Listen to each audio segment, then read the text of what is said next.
Okay, this is the third time I've tried to record this video. So if I have to do it a fourth time, you guys, I'm not gonna lie, I'm gonna lose it. All right, so we're gonna move on to sections 8.7 and 8.8, which covers special cases and grouping. We're just gonna dive right in. So in the past, we've learned how to multiply perfect square binomials. So I gave you something that looked like this, and you multiplied it out to give me something that looked like this. You could either use the FOIL method, the table method, or because it was a perfect square binomial, you could just remember that it follows this rule, where the first term is the first term squared, the last term is the last term squared, and then the middle term is 2 times the first and the last term. So we're going to be going backwards for one of our special cases. We're going to be covering 2 special cases where I give you something that looks like this. You factor it using the AC method, so that's not going to be any different from what we've been doing. And when you get to your second to last step, you're going to notice that those 2 binomials match. So the last thing that you need to do is to go one step past that and write it as a binomial being squared, because that's what's happening here. We're squaring this binomial because we're multiplying it against itself. So let's get to it. Okay, so we're going to use the AC method. The AC method, again, says take the A value, multiply it with the C value. And we're going to reference this when we pick our 2 numbers. The 2 numbers we need to pick need to multiply to give us this and add to give us this. So you might already know what 2 numbers work. If that's the case, you don't need to use the table. You can skip that and just immediately rewrite your polynomial. I'm going to show you guys how to use the table in case people are still struggling with it, and how to utilize it systematically. Excuse me. So I can first try 1 and 16. That's going to add to 17, so that won't work. I can try 2 and 8. Those factors will add to give me 10, so that won't work either. 3 won't work, so I skip that as a factor. But 4 will work. 4 and 4. That'll multiply to give me 16, and it will also add to give me 8. So as you can see, I am just increasing the values on one column of my table systematically. And usually it won't take too long to get to your factors. So I'm going to rewrite this polynomial, but instead of 8x, it's going to be plus 4x, and the plus 16 comes down for the ride. I can factor a GCF out of the first 2. I can take an x out. That's going to leave me with x plus 4. And in the next 2, I can take out a positive 4. And again, you'll want to write whatever symbol is going to be here. So if you're factoring out a positive, you want to write a positive. If it's negative, you want to write that minus sign. And if I factor a 4 out, that's going to leave me with x plus 4. So one of my binomials will be the common one that we see, and that's how you know you're doing it right, because you got 2 matching binomials. The other binomial will contain the things that that common binomial was touching, which was x plus 4. So as you can see, in the previous section, this is where we would stop, right? But because we see that they match, this is a perfect square binomial, and that's what I need to write it as. I need to write it as a binomial that's being squared. So I'm going to open a set of parentheses and write x plus 4, and then raise it to the power 2. Really important to note how I'm writing my final answer here. I'm still writing parentheses, and the exponent goes on the outside. Okay, I may actually write that down here. So for example, don't write it like this. Don't write x plus 4 and then an exponent without parentheses. You need parentheses, and the exponent goes outside the parentheses. Okay, really important that you write it with the parentheses and the exponent is on the outside. Let's do another one. AC value here is going to come from 4 times 9, which is 36. So I need a positive product, but a negative sum. Well, if you recall from the last section, that means that both of my factors have to be negative. Whatever those 2 factors are, they both have to be negative. So that way when I multiply, I still get a positive, but if I add them, if I add 2 negatives, I'm going to get a negative. So again, I could try this systematically. I can try 1 and 36. but that's going to add to give me negative 37. I can try negative 2 and negative 18, but that's going to give me negative 20, so that won't work. I could try negative 3 and negative 12. That's going to give me negative 15. Not going to work. Getting closer, though. I could try negative 4 and negative 9, but that will add to give me negative 13. 5 is not a factor, so I skip it, but 6 is. 6 times 6. So that will work because if I add them, I get negative 12. So I'm going to split the middle, which is what the AC method is sometimes called. It's going to be a negative 6x and a negative 6x. And then the plus 9 comes down. And then I factor a GCF out of the first two. I can take a 2 and an x, and that's going to leave me with 2x minus 3.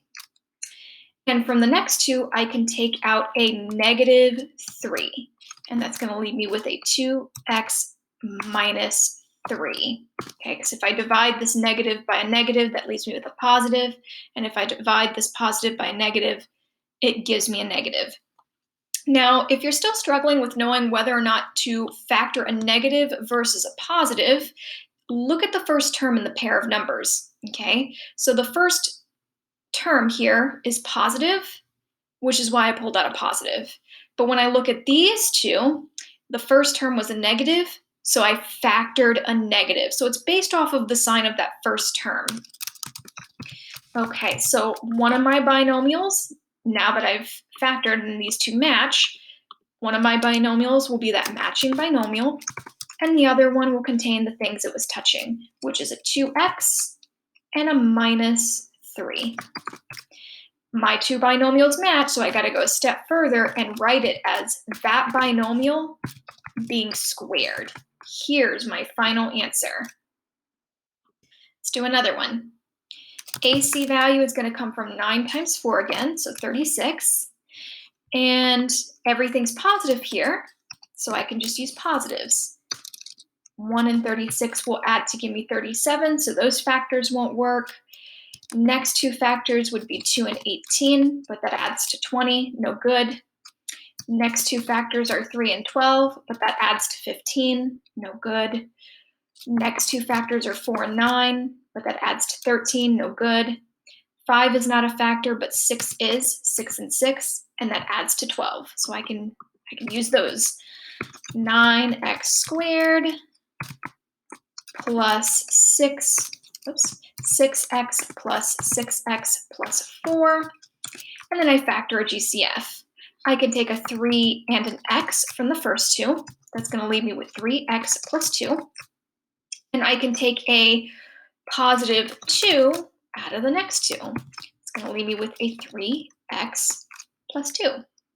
These two match, which is good. That's what I want. That's going to be one of my binomials. And then the next binomial will contain what it was touching, 3x plus 2. These two match, so I simply write it as that binomial being squared. And here's my final answer.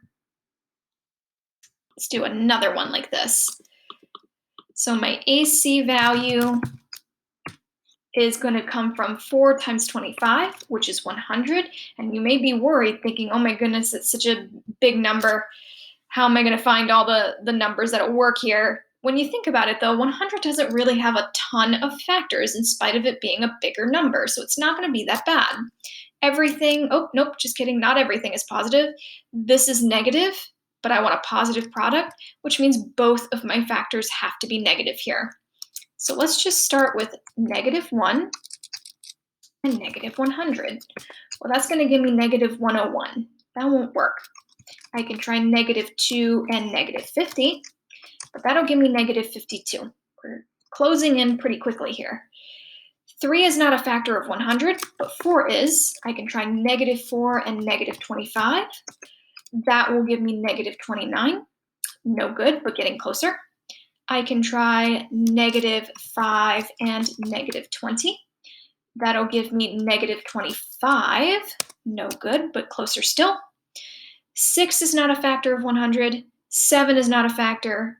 8 is not a factor. 9 is not a factor, but 10 is. I can try negative 10 and negative 10. And If I add these two together, they do in fact give me negative 20, so that works. So even though it was kind of a big AC value, not too bad. I'm just going to rewrite this, and let's see what I can factor from the first two. I can factor a 2 and an x. That is going to give me 2x minus 5. And because this next leading term is negative, I know whatever I pull out has to be a negative. And I can pull out a 5, and that's going to give me 2x, and then positive divided by this negative will give me a negative, and it's 5. I have 2 matching binomials. That's a good sign. That means I'm on the right track. That's going to be one of my binomials. The other will contain what it was touching, which is 2x, and then minus 5. These 2 binomials also match, so my final answer will be one of those binomials, but square it. And there's my final answer.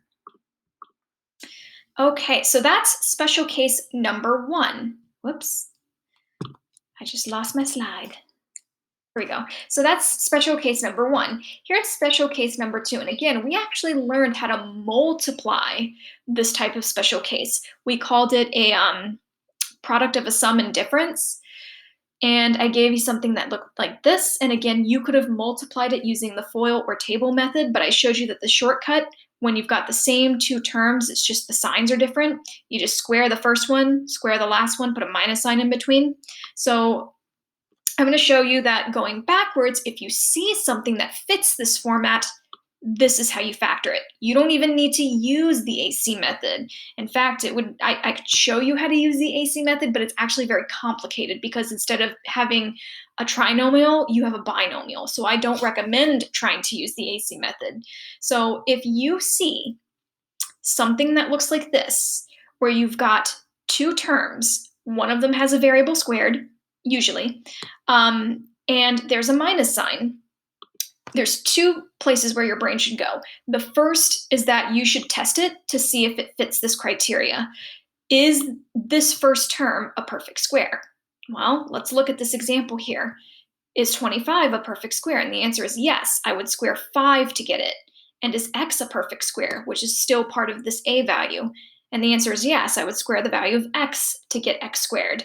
Okay, so far so good. The next criteria is this symbol in between a minus sign? It has to be a difference. It has to be a minus sign. If it's a plus sign, then this isn't going to work. And the answer is yes, this works. Next question, is the last term a perfect square? And the answer is yes, 36 is a perfect square. I can square the value of 6 and get it. When that's the case, you write your answer in the following format. You're going to take the square root of the first term, which is going to give me 5. I can also take the square root of this and just get x. And then you're going to take the square root of the second term, which is going to be 6. And you're going to put a plus sign in between one of those binomials, and you're going to type it again, but put a minus sign in between. And that's it. That's all you do. You don't use the AC method. All I did was I took, let me see if they actually have a square root symbol. You don't have to do this, but just to kind of, so you have it in your notes. I don't think they do. I don't want to spend too much time looking for it. Oh, special characters, maybe. Let's see. Let's see. Number? Would it be under number? Is there a square root sign that I'm just not seeing? Oh, maybe I could do it like this. Square root. Aha! Had it. Cool. Oop, I did 2 of them. So basically what you're doing is you're just taking the square root of this and getting 5x. So square root of 25 is 5. Square root of x squared is x.